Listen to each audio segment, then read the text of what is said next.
સયાજી હોસ્પિટલના પોસ્ટમોર્ટમ વિભાગમાં ફરજ બજાવતા જગદીશભાઈ વૈષ્ણવે મૃત ભાઈને મહાત આપી અઘરી સેવા કરે છે.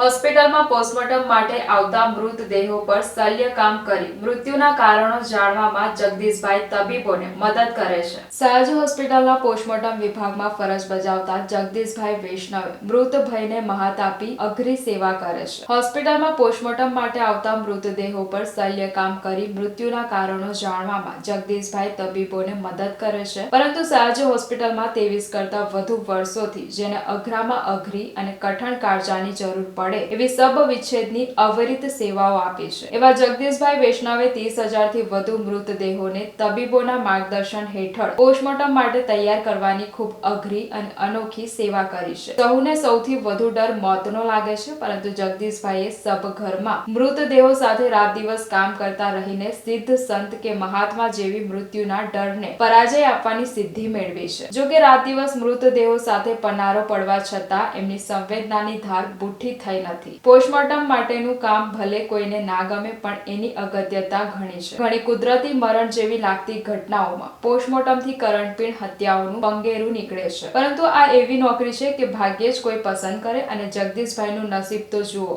એમને નોકરીની શરૂઆત સયાજી હોસ્પિટલમાં સ્વીપર તરીકે કરી અને હથેળીની રેખાઓએ કુશળ શલ્યકર્મી બનાવી દીધા. જો કે એમણે વિધાતાએ રોજગારી રૂપે આપેલું આ કામ પૂરી કર્મનિષ્ઠાથી કર્યું અને નિવૃત્તિ પછી પણ તેમની સેવાઓ લેવામાં આવી રહી છે. જ્યારે જગદીશભાઈને આજે તેમના કામનો કોઈ વસવસો નથી, બલકે સેવા કાર્યનું ગૌરવ છે.